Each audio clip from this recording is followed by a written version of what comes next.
अस्सलाम वालेकुम। पाकिस्तान के एक लीडर, एक वज़ीर आज़म पे फ़र्द जुर्म आयद कर दी गई। इसके ऊपर मैं एक भरपूर तबसरा लूँगा। स्वीडन से अब्दुल कयूम साहब होंगे, लेकिन साथ ही नाजरीन, आज जो बैरिस्टर एतजाज़ एहसन है, उन्होंने बहुत ही इंकशाफ किए हैं। सबसे पहले इस प्रोग्राम के हिस्से में हम सुनेंगे जो एतजाज़ एहसन साहब ने कहा है हमारी इस्टेब्लिशमेंट के मतलब, हमारे जजेस के मतलब और नवाज शरीफ साहब के मतलब जो उन्होंने कहा है, और क्या क्या हो रहा है हमारे मुल्क में। और हमारे जो बड़े बड़े ताकतवर तबके हैं इस वक्त खामोश तमाशाई बने बैठे हैं। चलिए सुनते हैं एतजाज़ हसन की ज़बानी जो आज ही उन्होंने सुप्रीम कोर्ट के बाहर बयान दिया है। फिर उसके बाद दूसरे हिस्से में अब्दुल कयूम साहब होंगे। पता ही लग जाएगा। अब हमने क्या किया, हमने देखा रात को जब वो कासिम सूरी ने अपना फैसला दे के इसको ख़त्म कर दिया तो बाजवा साहब एक्टिव हो गए और सुप्रीम कोर्ट के जज एक्टिव हो गए। सुप्रीम कोर्ट के जज यहाँ पहुँचना शुरू हो गए रात के 12 बजे। ये शहबाज शरीफ के कहने पे नहीं आ सकते थे सुप्रीम कोर्ट का बेंच, ये इसके इमरान खान के कहने पे नहीं, बुलाने पे नहीं आ सकते थे। अगर आ सकते थे तो बाजवा के कहने पे आ सकते थे। बाजवा ने अंडरटेकिंग दे दी थी कि अमेरिकन को कि कल इसको वोट आउट करेंगे। अब उसको वोट आउट करने के लिए ये सारे मुतहर्रिक हो गए। जज भी पहुंच गया, प्रिजनर वैन भी आ गई। प्रिजनर वैन जजेस के कहने पे नहीं आनी थी, वो भी बाजवा साहब ने उसको उसका निज़ाम संभाला और वो आया। अब आपने यहाँ आके उसको उस दिन वोट आउट करके सुप्रीम कोर्ट ने कासिम सूरी की एप्लीकेशन, ये सुओ मोटो के कैसा था, खुद ही चले आए। अब कासिम सूरी के फैसले को कलअदम करके और वोट कलअदम कर दिया और दोबारा बहाल कर दिया सुप्रीम कोर्ट ने रात 12 बजे। अब उस दिन क्योंकि बाजवा साहब ने कहा था उस नेक्स्ट डे को जो वोट ऑफ नो कॉन्फिडेंस है उसको पास कराएंगे, वो उन्होंने पास करा दिया। फिर हमने क्या कहा, हम अमेरिकनों को क्या कहते हैं, हम कहते हैं महाराज आपने कहा था इस बंदे को उतार दो, प्राइम मिनिस्टर के दफ्तर से उतार दो, आपको पसंद नहीं था, हमने उसको सिर्फ उतारा ही नहीं है, हमने पिंजरे में बंद कर दिया, हमने कैमरे लगा दिए उसमें। और वो दूसरा साहब जो है वो आ रहा है इस्लाम बादशाह, इतनी इवन लेवल फील्ड कभी नहीं हुई। एक को बंद कर रहे हैं, अच्छा उसके जिस बात पे वो कॉन्विक्ट है, वो मफरूर है, उसको एम्बेसडर हमारा हाई कमिश्नर सी ऑफ करता है। उसको जो एम्बेसडर है, हाई कमिश्नर है फैसल, डॉक्टर फैसल, उसको उस पर दफ़ा 216 ताज़ीरात पाकिस्तान के तहत उस पर मुकदमा चलना चाहिए for harbouring and facilitating a convict, run away convict, jail break convict, और उस पर मुकदमा ये चलना चाहिए। फिर वो जो यहाँ जो उसको सहूलतकार जो उसके रहे, जो FSF का अफसर या सिपाही, जो ASF का, जो पंजाब पुलिस का, जो इस्लामाबाद पुलिस का, ये एयरपोर्ट पे वो उसको फैसिलिटेट करता रहा, सबको प्रोसिक्यूट होना चाहिए और सबको सज़ा होनी चाहिए। ये सज़ा है, ये कानून है। लेकिन उसको ला के वो पहले प्राइवेट प्लेन पे आता है जिसमें 170 पैसेंजर्स हैं, फिर वो प्राइवेट हेलीकॉप्टर पे बैठता है, चार्टर्ड हेलीकॉप्टर पे, फिर वो उतरता है। कमाल बात है भाई, मान गए मियां नवाज शरीफ को लाडला सिर्फ एक इस निज़ाम के हाल मुकीम अफसरान का नहीं, वो सारे निज़ाम का ही लाडला। बैरिस्टर साहब, आपने कासिम सूरी साहब वाले केस के बारे में जो बात इंकशाफ किया है कि उसमें चीफ जस्टिस उम्मता बंदयाल भी इस साजिश का हिस्सा थे और उन्होंने कासिम सूरी की रूलिंग और उनकी अदालत ने उसको ख़त्म किया, तो आपके ख्याल में चीफ जस्टिस उम्मता बंदयाल इस साजिश का हिस्सा थे और जनरल बाजवा के कंट्रोल में थे और जस्टिस बंदयाल ने जो जो फैसले किए जनरल बाजवा के कहने पे किए? अब तो यही लगता है, अब तो यही लगता है। पहले नहीं लगता। जिस वक्त उमर बंदयाल केस सुन रहे थे फौजी अदालतों का, सिवाय ये कि आखिरी महीना उन्होंने लगाया ही नहीं, वो ऑब्जर्वेशन जो देते थे उससे तो बड़ा इनकरेज होते थे हम, वो देते थे ऑब्जर्वेशन। उन्होंने जो कहा कई मरतबा कहा कि फौजी अदालतें किस तरह सिविलियंस को ट्राई आपको पता नहीं चला जस्टिस बंदयाल का वक्त किस किस्म के बंदे? नहीं पता। अब जबकि पता चल गया तो आपके ख्याल में जस्टिस बंदयाल के खिलाफ क्या कार्रवाई होनी चाहिए? जस्टिस बंदयाल के खिलाफ अब वो जो होगी सो हो गया, होनी चाहिए। नहीं जो हो गया सो नहीं हो गया। मेरे बड़े ताल्लुकात हैं जस्टिस बंदयाल के साथ, मेरे वो साथ काम करते रहे। I have great sort of love and affection for him. He's been, but this thing जो गलत करता है मैं उसको नहीं। तो बंदयाल और बाजवा साहब को दोनों को कटारे में खड़ा होना चाहिए। यार दोनों को होना चाहिए, कटारे में खड़ा होना चाहिए बाजवा साहब। जी नाजरीन, मेरे साथ हैं अब्दुल कयूम साहब। जी अस्सलाम वालेकुम। जी वालेकुम सलाम नसीर साहब। हमने 2-3 दिन में देखा कुछ तब्दीलियां हो गई हैं। जो कैद याफ्ता थे, मुजरम थे, उनको जो प्रोटोकॉल दिया गया, पहले इस्लामाबाद, फिर हेलीकॉप्टर पे शाही किला उतारा गया, फिर देखने वाले कहते हैं कि बड़े एजाज के साथ उनको जलसागाह लाया गया। मेरी मुराद है नून लीग के जो सरबराह हैं नवाज शरीफ साहब, और दूसरी तरफ एक जो साबका वज़ीर आज़म है, उनको एक ऐसे गुनाह की सज़ा दे दी गई जो अनजाने में हो गया या नहीं हुआ, उसके मुतल्लिक तो एतजाज़ एहसन ने कहा है। क्या कहेंगे अब हालात के बारे में? नसीर साहब, ये आपका जो आइन है, जो पाकिस्तान का आइन बना हुआ है, वो आइन फेल हुआ है। अच्छा। दुनिया में लोग सिर्फ आइन को मानते हैं। हम तरक्की याफ्ता ममालिक में रहते हैं, आप भी और मैं भी। यहाँ पे हर चीज आइन के ऊपर चलती है। कोई शख्स आइन का एक हर्फ से इनराफ नहीं कर सकता, कोई महकमा नहीं कर सकता, कोई इंसान नहीं कर सकता, कोई जजेस नहीं कर सकते। यहाँ पे तो चीफ ऑफ आर्मी स्टाफ का मुझे नाम भी पता नहीं है, मैं दयानतदारी से आपको बता रहा हूँ। मैंने कभी उसकी शक्ल भी नहीं देखी।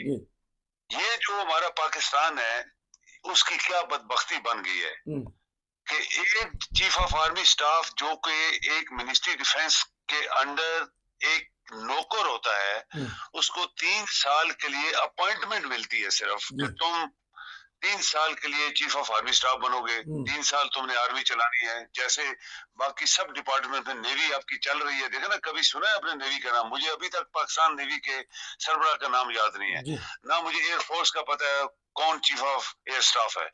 ये पाकिस्तान आर्मी जो कि आर्म फोर्सेस का एक हिस्सा है, ये सुपीरियर एक अदारा नहीं है, बल्कि तीनों बराबर हैं, सबके 4 स्टार जनरल्स हैं और सभी जो है उनको एक जैसा स्टेटस है। लेकिन क्या है कि जो इस वज़ीर आज़म के खिलाफ साजिश हुई, इतनी बड़ी साजिश एक चीफ ऑफ आर्मी स्टाफ करता है, जजेस मिलते हैं, आप सबको पता है किस तरह रात के 12 बजे चीफ जस्टिस सुप्रीम कोर्ट का, उसके जजेस और हाई कोर्ट का चीफ जस्टिस और इलेक्शन कमिश्नर रात को 12 बजे एक शाही काफिले में सायरन बज रहे थे और जनाब इनका काफिला जा रहा था अदालत में। दुनिया की कोई तारीख नहीं कि रात को 12 बजे, इवन अमेरिका में 9/11 हुआ, सबसे बड़ा हादसा, उनके भी जजेस जो है वो रात को 12 बजे नहीं दौड़े कि हमारे मुल्क में क्या हुआ। ये पाकिस्तान में जो आज बैरिस्टर एजाज हसन ने बोला है, ये 100% सही है कि जनरल बाजवा ने चीफ जस्टिस और सब महकमों को कहा कि आओ और इस प्राइम मिनिस्टर को हमने निकालना है। क्यों निकालना है? एब्सोल्युटली नॉट, जो उसके अल्फाज थे, तो अल्फाज ही असल में बेस था इसका। और उसी के ऊपर ये शख्स अमेरिका गया, तो वहां पे जब गवर्नमेंट की पॉलिसी ये थी कि हम लोग न्यूट्रल रहेंगे यूक्रेन की वार पे, तो इसने जाके कंडेम्ड कर दिया रशिया को। अभी रशिया नेचुरली एक बड़ी सुपर ताकत है, चाइना सुपर ताकत है, अमेरिका भी सुपर ताकत है, और रशिया हमारी मदद करने चाह रहा था। पाकिस्तान के कुछ तेल सस्ता दे रहा था, कोई गैस सस्ती दे रहा था, कुछ और चीजें, स्टील मिल के लिए वो कई बिलियन डॉलर देना चाह रहा था कि ये दोबारा ये स्टील मिल आपको याद है कि बनाई रशिया ने थी, रशिया के लोन से बनी थी, रशियन की वजह से ये चलती रही, लेकिन इसके बाद तो खत्म होगी ना, अभी तो सब उधार जा रहा है, अभी तो बिल्कुल वो जमीन दोज हो गई है, जमीन बोस हो गई है। तो ये एक चीफ ऑफ आर्मी स्टाफ कैसे जुर्रत कर सकता है कि गवर्नमेंट की पॉलिसी के खिलाफ बयान दे दे? उसने बयान दिया। अभी इमरान अगर एक पावरफुल वज़ीर आज़म होता तो उसको उसी टाइम डिसमिस कर सकता था as a head of state, as a executive power उसके पास होती है। वो नहीं बोला। क्यों नहीं बोला? ये उसकी कमजोरी थी शायद। अगर वो चाहता तो बाजवा को उसी टाइम हटा देता। मुझे अच्छी तरह याद है कि किसी मुल्क के किसी चीफ ऑफ आर्मी स्टाफ ने एक बयान दिया था और उसी टाइम उसके वजीर आजम ने उसको डिसमिस किया था कि तुम्हारी जरूरत कैसे होगी, तुम तो एक नौकर हो, मैं वजीर आजम हूँ इस मुल्क का, तुम्हारी जरूरत कैसे पड़ी है? उसको डिसमिस उसने कर दिया, डिसमिस फ्रॉम सर्विस। तो ये पाकिस्तान के साथ सब कुछ हुआ ना, उसको हटाने के लिए वही एब्सोल्युटली नॉट का बेस था और सारे लोग मिले, उसको उठा के बाहर फेंका और आज वो जेल में है।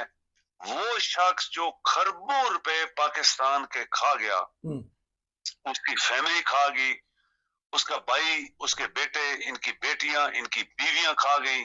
और ये आज की बात नहीं है, ये 30 साल से खा रहे हैं, जब से ये जो अभी एक शहजादा है खरबों रुपए खाने वाला जहाज, ये आपको पता है कि इनकी हिस्ट्री है।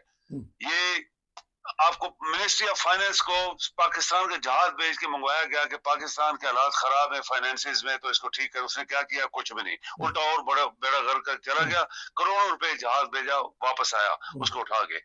इसके लिए भी ऐसा ही हुआ कि ये 4 साल से छुपा हुआ है, एक डिजर्टर है, एक क्रिमिनल है, कन्विक्टेड एक शख्स जिसको सारी उम्र के लिए नाअहल करार दे दिया गया, जिसको जेल हुई है, उसको कौन वापस बुला रहा है? एक सवाल है। तो आपका किधर है? यही तो एतजाज एहसन ने नाजरीन सवाल उठाया है कि उनको जो प्रोटोकॉल दिया, वो जो हमारे सफारतकार हैं इंग्लैंड में, वो उनसे मिले हैं, तो एतजाज एहसन ने खोल खोल के बयान सारी कर दी। तो आपने भी कहा कि एब्सोल्यूट नोट पे इनको निकाला गया, लेकिन इन्होंने ये भी तो कह दिया था कि हम कोई आपके गुलाम हैं। ये फिक्रा भी तो लगता है कि बड़ी ताकतों को पसंद नहीं आया। ये देखना, ये गुलाम होना तो सारी दुनिया कह सकती है, लेकिन एब्सोल्युटली नॉट एक अमेरिका जैसे मुल्क कह देना कभी भी मैं उनको इजाजत नहीं दूंगा। ये तो उनको बहुत चुभी है ना। अच्छा, और ये आपको पता है कि ये जो बाजवा है, इसकी सारी औलाद अमेरिका में है, इसके सारे बेटे बेटियां जो भी हैं, इसके भाई बहन सब उधर सेटल्ड हैं।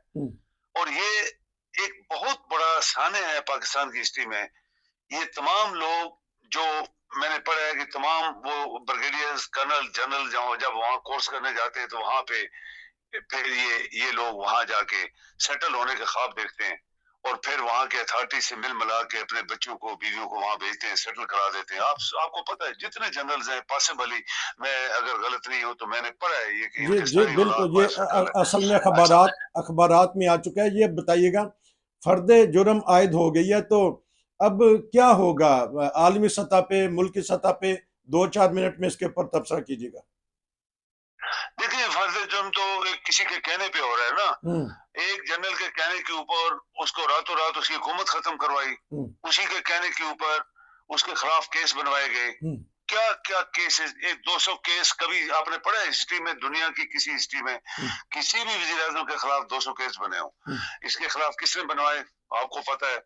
अभी जिन्होंने फर्द जुर्म लगाया वो आपको पता है। ये कोई बड़ा केस है ही नहीं है, ये तो कोई बड़ा केस नहीं है। एक मैसेज आता है, उसको डिकोड किया जाता है, वो टॉप सीक्रेट मैसेज था ही नहीं, ये बिल्कुल एक आम मैसेज था कि इस तरह के एक सफी ने मेरे से बात की है, मैं आपको इन्फॉर्मेशन दे रहा हूँ, दैट्स ऑल। ये कोई टॉप सीक्रेट मैसेज नहीं है, ना तो ये सीक्रेट है ना टॉप सीक्रेट है, ना कॉन्फिडेंशियल हो सकता है। कॉन्फिडेंशियल हो सकता है सबसे लोएस्ट एक किस्म की ग्रेड होता है उसका। इसके बाद वो जब डिकोड हो जाता है तो आम एक लेटर है, जैसे एम्बेसी में लेटर जाते हैं। तो कौन है जो एक छोटे से केस को इतना बड़ा बनवा के उसको जेल में घुसवा के उसको सजाएं दिलवा के सारी उसकी सहूलियात उन्होंने खत्म की हुई है? कौन है जो सब कुछ करवा रहा है?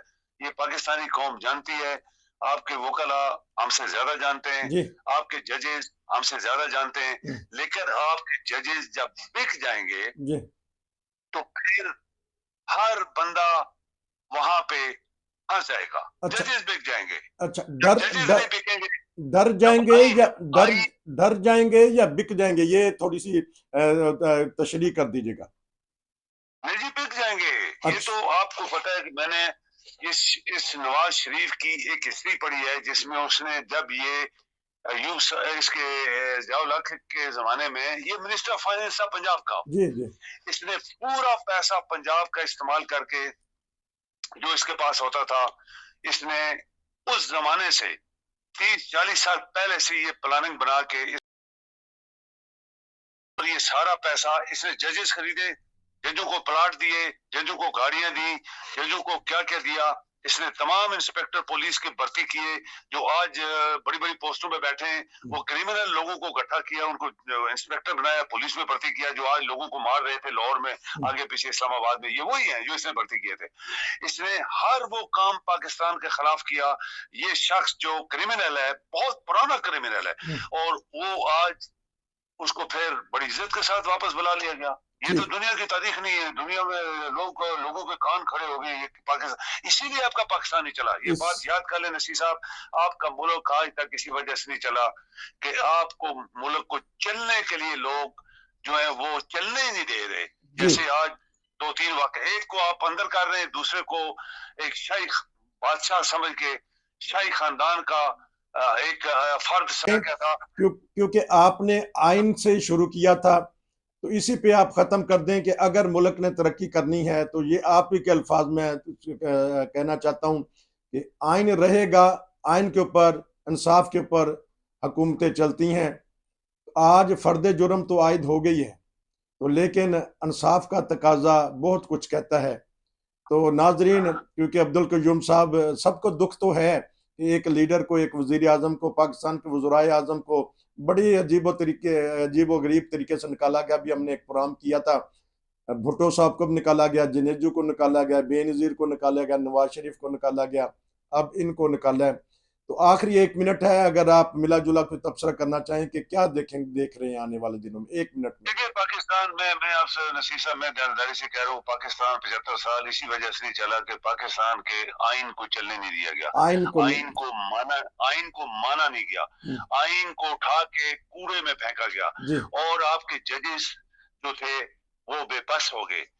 ऊपर से ताकत, ऊपर से प्रेशर, ऊपर से दबाव, ऊपर से डराव, और उनको जब आप लोगों को उठा लेते हो रात को, बीवियों को, बच्चों को, औरतों को, तो वो डरा के उनसे फैसले करवाते रहे। पाकिस्तान नहीं चला।